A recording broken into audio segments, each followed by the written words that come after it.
Assalamualaikum warahmatullahi wabarakatuh. Syukur kehadrat ilahi, Al-Hidayah kembali lagi menemui anda yang kami hargai. Dan kali ini kami bersiaran dari Kompleks Taman Seni Islam Selangor. Tidak dilupakan selawat serta salam buat junjungan besar Nabi Muhammad SAW, kaum kerabat serta para sahabat baginda yang dimuliakan. Dan kali ini masuk minggu ketiga Al-Hidayah Istimewa Ramadan dan saya tetap ditemani oleh pengacara jemputan Al-Hidayah Nurdiana Muhammad Naim. Apa khabar Nak? Alhamdulillah, sihat ya. Alhamdulillah. Ya. Jadi Ina ya, hari ini masuk minggu ketiga kita berpuasa. Jadi apa perasaan Ina dengan kesibukan tugas? Adakah kali ini Ramadan Ina terganggu dengan perjalanan tugas Ina? InsyaAllah ya. Walau kini Ina sibuk dengan tugas, Ina cuba pastikan Ramadan Ina tidak berlalu begitu sahaja. Alhamdulillah, dan semoga Ramadan kali ini akan membawa lebih erti kepada kita semua daripada Ramadan yang tahun-tahun lalu. Jadi tanpa kita melengahkan masa, kita singkap tirai Al-Hidayah hari ini. Silakan Ina. Terima kasih Yan. Muslimin dan muslimat yang dihormati, kita renungi firman Allah Subhanahu Wa Taala dalam surah At-Taubah ayat 59 yang bermaksud, dan amatlah baik kalau mereka berpuas hati dengan apa yang diberi oleh Allah dan Rasulnya kepada mereka, sambil mereka berkata, cukuplah Allah bagi kami, Allah akan memberi kepada kami daripada limpah kurnianya.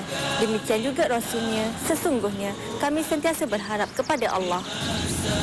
Dan kali ini Istimewa Al-Hidayah meninjau kehidupan penuh tawaduk sebuah keluarga yang cacat penglihatan menghayati Ramadan Al-Mubarak. Kita saksikan bersama. Kedatangan bulan Ramadan yang mulia pastinya dinantikan setiap insan yang beriman.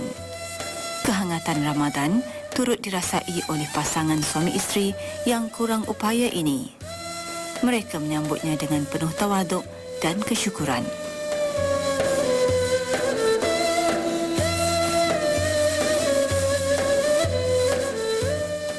Demi melaksanakan tuntutan agama, pasangan suami isteri Muhammad Ali Ahmad 42 tahun dan Zainah Awang Mat Saleh 43 tahun bersama anaknya Zaidah Amirah mengikuti aktiviti keagamaan di Muzium Kesenian Islam. Kehilangan deria penglihatan tidak menjadi penghalang untuknya mendalami ilmu pengetahuan. Cinta terhadap Allah dan Rasulnya memberi semangat untuk mereka mendampingi Al-Quran.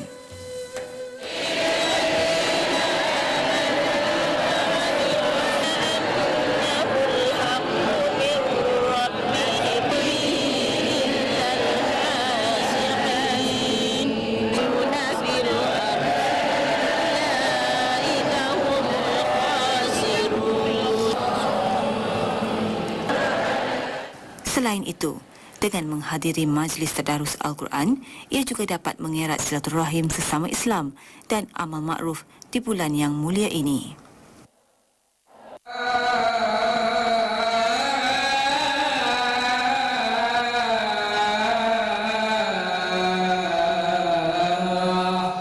Berkumandangnya suara azan seakan memberinya sinar dalam mengharungi ranjau kehidupan. Terdetik di hati, bagaimana agaknya suara Bilal bin Rabah ketika pertama kali melaungkan azan di atas Kaabah. Ketabahan Bilal juga harus dijadikan inspirasi. Dia sedar dia harus tabah menghadapi dugaan demi keluarganya. Mendapat bantuan sebanyak RM400 dari Baitul Mal dan Jabatan Kebajikan Masyarakat, dia sedikit pun tidak pernah menyesali nasib diri. Di teratak inilah mereka berlindung dari hujan dan panas selama 13 tahun. Dengan sewaan sebanyak RM105 sebulan, mereka perlu pandai berjimat cermat. Perbelanjaan bukan sekadar untuk makan dan minum, malah mencakupi pembiayaan persekolahan anak-anak. Selalunya saya bawa keluarga pergi Muzium Islam, dengar tadarus Al-Quran, dengar hafazan, dan kadang masa juga pergi berjemaah sembahyang tarawih dan buka puasa dekat masjid itulah.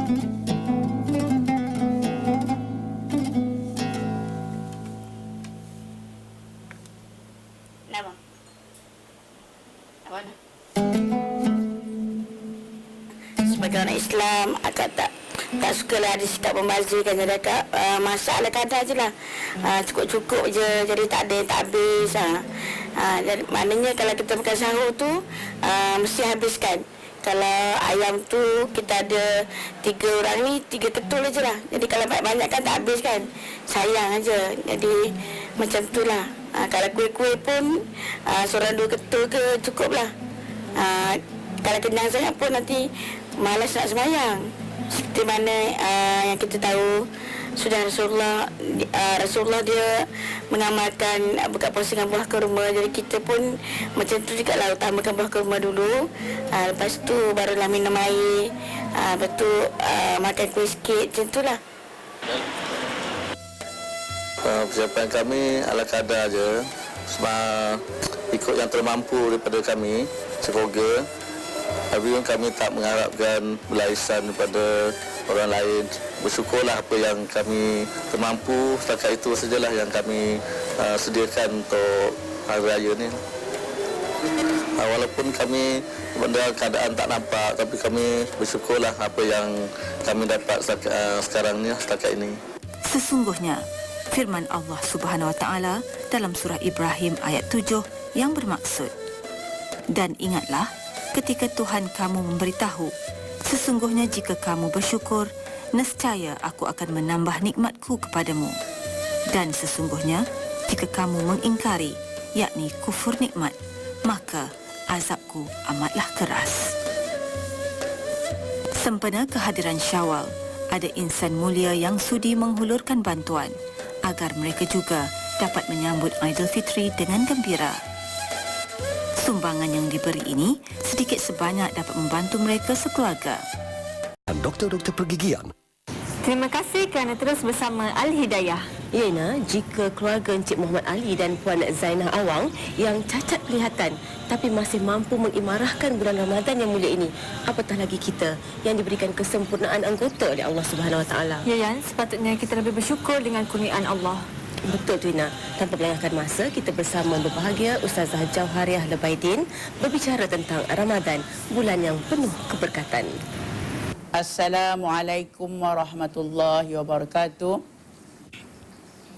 Alhamdulillah, ya, di dalam bulan Ramadan Allah Ta'ala turunkan rahmatnya sebanyak-banyaknya pada kita untuk kita beribadat. Kita tahu, ya Ibu, Ramadan dicurahkan rahmatnya seperti hujan turun. Kalau kita duduk diam saja, ya, diam saja, Allah Ta'ala bagi pahala yang banyak. Dan lagi kita disuruh, ya, bertadarus, disuruh bertarawih, suruh sembahyang daripada waktu-waktu malamnya, sembahyang taubat, yang mana disuruh melakukan perkara sunat-sunat di dalam bulan Ramadan. Dalam pada itu, ibu-ibu, kita jaga, ya, Ramadan kita dengan makanan-makanan supaya kita ini jadi orang yang benar-benar bertakwa kepada Allah Ta'ala. Dengan amalannya, dengan jaga makanannya, hendaklah kita makan makanan yang halal. Ya, jangan memakan makanan yang haram, jangan memakan, ya, benda-benda yang subhat. Seperti hari ini, ya, kita membeli untuk berbuka puasa, untuk kita bersahur, jelas, ya, daripada benda-benda yang halal. Satu daripadanya, daripada menjual, daripada membelinya barang-barang, hendaklah kita berakad jual beli supaya kita terjauh daripada riba. Ya, itu adalah haram. Kita makan supaya kita jadikan Ramadan kita betul-betul yang dijanjikan oleh Allah Subhanahu Wa Taala. Ya. Kemudian barang-barang yang kita beli itu pula, ibu-ibu, hendaklah benda yang halal, yang dibuat oleh orang Islam. Ya, yang benar-benar kita ketahui itu adalah dibuat oleh orang Islam sendiri. Ya, makanan yang dikatakan haram seperti, ya, salmon, curi, riswah, Ya, makanan daripada riswah kita beri pada anak-anak kita adalah menjejaskan Ramadan kita. Apa gunanya ibu? Kita memelihara diri kita daripada benda-benda yang haram. Untuk apa? Meringankan diri kita beribadat kepada Allah Ta'ala. Menjernihkan hati kita, ya, menerima ilmu-ilmu dan membuat amalan-amalan yang sudah ditetapkan oleh Allah Subhanahu Wa Ta'ala. Inilah, ya, yang mana innal haramu bayyinun, innal halalu bayyinun. Segala-gala yang haram nyata, segala yang halal nyata. Yang kita takut mustasabihat, ya, yang kesamaran. Ya. Kebanyakan kita, ya, ibu-ibu, kita di dalam kesamaran. Benda ini halal ke, benda ini haram ke? Sebaik-baiknya kamu tinggalkan, ibu-ibu. Cari yang betul-betul halal. Dalam pada kita memakan, memilih makanan yang halal, kelebihan di bulan Ramadan, keagungannya adalah di malam Lailatul Qadar. Malam Lailatul Qadar itu dirahsiakan oleh Allah Ta'ala. Tak beritahu kita. Macam mana kita hendak kan? Dapat bulan Lailatul Qadar itu? Dapatkan hari Lailatul Qadar itu? Kita beribadat daripada 1 Ramadan sehingga ke 30 Ramadan. Jumpalah ibu-ibu.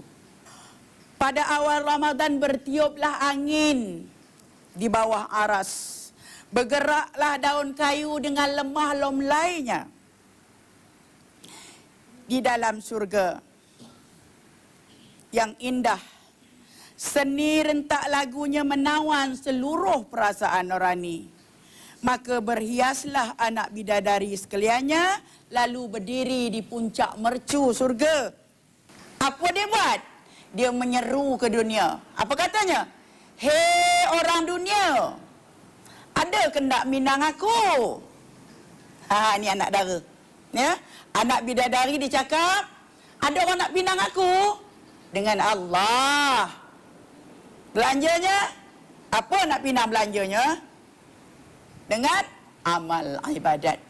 Amal ibadat di bulan Ramadan, ya, Allah Ta'ala gandakan kepada kita 1 dibagi 1000, ibu-ibu. Ini nak yang kita bekal balik, nak kita penuhkan di dalam Colgate, pilihan doktor-doktor bergigian. Bertemu kembali muslimin dan muslimat yang dirahmati. Sabda Nabi sallallahu alaihi wasallam yang diriwayatkan oleh Bukhari dan Muslim yang bermaksud bagi orang yang berpuasa itu ada 2 kegembiraan. Kegembiraan ketika berbuka dan kegembiraan ketika menemui Tuhannya. Oleh itu, adalah satu perkara penting untuk kita memastikan juadah berbuka adalah terdiri daripada makanan yang halal lagi thayyibah. Bersama yang berbahagia, Datuk Dr. Makmur Osman menyingkap cara memilih barangan halal. Ya, Alhamdulillah, kita telah bersua semula dengan Ramadan Al-Mubarak yang merupakan satu peluang untuk kita betul-betul teliti tentang apa yang kita makan. Kita dapati bahawa inilah masanya untuk kita muhasabah diri. Bagaimanakah makanan yang kita ambil ini mestilah mengikut perintah yang diperintahkan oleh Allah Subhanahu Wa Taala. Bagaimana kita tahu bahawa Allah berfirman dalam surah Al-Baqarah ayat 168, A'udzubillahi minasyaitonirrajim, ya ayuhan nas kulu mimma fil ardi halalan thayyiba wa la tattabi'u khutuwatis syaitan innahu lakum aduwwum mubin. Jadi kita tahu bahawa makanan itu mestilah halal dan baik. Dan ini bermakna kita sebagai individu mesti atau wajib mencari yang halal dan baik. Dan kita juga sebenarnya orang Islam patut memikirkan dari segi fardu kifayahnya untuk menyediakan makanan yang halal dan baik untuk orang Islam dan juga bukan orang Islam. Dan kerajaan juga mestilah memastikan bahawa makanan yang beredar itu mematuhi peraturan-peraturan yang ditentukan oleh syarak ini. Dan di situ tadi diingatkan juga wala tattabi'u khutuwatis syaitan, jangan ikut langkah-langkah syaitan. Kadang-kadang makanan yang kita pilih itu memang dah halal dan baik, tetapi ketika itu misalnya jiran kita yang kebetulan merupakan anak yatim, yang kita lupakan mereka atau orang miskin, kita tak jemput sama bagi makan. Kerana ini juga diingatkan oleh Allah Subhanahu Wa Taala, ara'aital ladzi yukazzibu biddin fazalikal ladzi yad'ul yatim wala yahuddu ala ta'amil miskin. Mana tahukah kamu siapa yang mendustakan agama? Iaitu orang yang mengherdik anak yatim, yang tak bagi makan orang-orang miskin. Ini maknanya dalam masa kita berRamadan ini, kita mesti juga tingkatkan emotional quotient kita, menyayangi jiran tetangga kita, menyayangi anak yatim, menyayangi orang-orang miskin. Kerana di situlah kita merasakan betapalah orang miskin selama ini mereka kekurangan makanan, mereka mengalami kesempitan, dan inilah juga untuk melatih diri kita supaya kita menginfakkan rezeki yang ada pada kita. Jadi saudara-saudara sekalian, kita harapkanlah masa yang ada ini, yang terhad ini, kita fikirkan dan kita teliti betul-betul. Makanan yang kita makan itu bukan sekadar ia baik, bukan sekadar ia halal, tetapi bagaimana kita mendapatkannya, bagaimana kita membelanjakannya, bagaimanakah kita memberikan sedekah dan hibah kita, ya. Saya suka mengingatkan kepada sidang penonton bahawa makanan-makanan yang halal, kalau kita mengambil cara yang berlebihan adalah tidak baik untuk kita. Sebab itu Allah juga mengingatkan kepada kita, ya ayyuhallazina amanu qulu min thayyibat washkuru lillah in kuntum iyyahu ta'budun. Maknanya wahai orang beriman, makanlah makanan yang baik-baik. Maksudnya kalau bulan puasa ini memang untuk halal dan baik, tapi kalau kita ada kencing manis misalnya, jangan ambil berlebihan yang manis-manis, ya. Jangan kita mengambil berlebihan pula makanan-makanan yang tinggi glycemic index dia sehingga boleh memudaratkan kita. Begitu juga kalau mereka yang ada gout, jangan ambil makanan-makanan tinggi proteinnya, ya. Dan sebab itulah saya merasakan bahawa Ramadan Al-Mubarak ini merupakan satu kesempatan yang sangat baik, dan di situ ada satu ibadah yang tidak ada pada bulan-bulan lain yang kita katakan sebagai tarawih atau sembahyang malam, ya. Dan kita dapati bahawa sebab kita berbuka, kita telah ada banyak makanan dalam badan kita, dan kita ikuti pula dengan senaman, ya. Sebenarnya kita kena anggap bahawa itu ada satu sistem yang sangat sempurna yang dijadikan oleh Allah Subhanahu Wa Taala. Sebab kita berbuka, kita berehat, kita sembahyang Isyak, dan kita bertarawih. Jangan rasa malas, kalau boleh buat sampai habis, ya. Biarlah 20 rakaat ke, balik berehat, lepas tu sambung pula witir tengah malam, ya. Sebab saya merasakan bahawa itu sebenarnya satu yang dinamakan sebagai sistem. Dan orang Islam mesti percaya dan yakin bahawa kita adalah sebaik-baik kejadian, kerana Allah berfirman, laqad khalaqnal insana fi ahsani taqwim. Ya, mudah-mudahan kita Ramadan ini jauh lebih baik daripada Ramadan yang lalu. Kerana kita tahu apakah Ramadan akan datang, kita akan dapat bersamanya dengan Ramadan yang akan datang, ya. Jadi apa yang kita harapkan ialah sepanjang Ramadan ini, sama ada kita sebagai pengguna, sebagai rakyat biasa ataupun peniaga, salinglah kita memberikan khidmat kepada orang lain, ya. Jadi kalau pengusaha-pengusaha itu, saya nasihatkan bahawa kalau berniaga itu mestilah dengan niat untuk memberikan perkhidmatan kepada orang lain, kerana ia sesuai dengan hadis Rasulullah SAW yang bermaksud yang terbaik di kalangan kamu siapa beriman ialah yang paling banyak manfaatnya kepada orang lain. Janganlah kita ambil kesempatan bulan puasa ni nak mengait keuntungan, jangan kita tipu timbangan, jangan tipu kualiti, harapkan makanan-makanan yang kita sediakan tu juga mestilah daripada sumber yang halal. Dan kepada pengguna-pengguna saya galakkan, sepanjang ini cuba kita sediakan sendiri makanan itu sendiri. Kita masa inilah kita tingkatkan hubungan kekeluargaan, masak bersama dengan suami isteri, suami masak, suami membasuh pinggan juga, ya. Kerana kita saya sangat menggalakkan kalau boleh itu kita makan makanan-makanan yang kita namakan segar ataupun fresh. Ini sesuai juga dengan contoh yang ditunjuk oleh Rasulullah SAW. Dan Rasulullah itu berbuka dengan kurma yang kita segar, yang namakan rotob itu, ya. Dan kita harapkan juga lah kita sebagai umat Islam betul-betul mempelajari sirah Rasulullah SAW supaya kita boleh beramal secara sempurna. Dan saya harapkan mudah-mudahan kita akan mendapat takwa daripada Allah Subhanahu Wa Taala. Begitulah pentingnya kita umat Islam berusaha untuk memastikan agar makanan, minuman serta barang-barang keperluan seharian seisi keluarga terjamin kebersihan serta status halalnya. Betul, Yan? Semoga kita dan keluarga sentiasa dilindungi oleh Allah Subhanahu Wa Taala daripada tertipu dengan hilah syaitan yang menjadi musuh kepada setiap anak Adam. InsyaAllah, Hina. Dan nampaknya Al-Hidayah telah pun tiba ke penghujung rancangan. Jadi sebelum kita berundur, apakah agaknya kata-kata hikmah yang bakal kita jadikan renungan? Ya, Yan. Sesungguhnya Rasulullah sallallahu alaihi wasallam bersabda yang diriwayatkan oleh Ibnu Majah yang bermaksud berapa banyak orang yang berpuasa tetapi dia tidak mendapat apa-apa daripada puasanya kecuali lapar dan dahaga. Betul, Trina. Mungkin petikan hadis Nabi sallallahu alaihi wasallam yang diriwayatkan oleh Ibnu Majah itu nampak ringkas, tetapi renungkanlah maksud yang tersirat. Sehingga kita bertemu lagi di hari dan waktu yang sama minggu hadapan, insya-Allah. Wabillahi taufiq wal hidayah. Wassalamualaikum warahmatullahi wabarakatuh. Allah insan yang mulia, Allah mencipta insan yang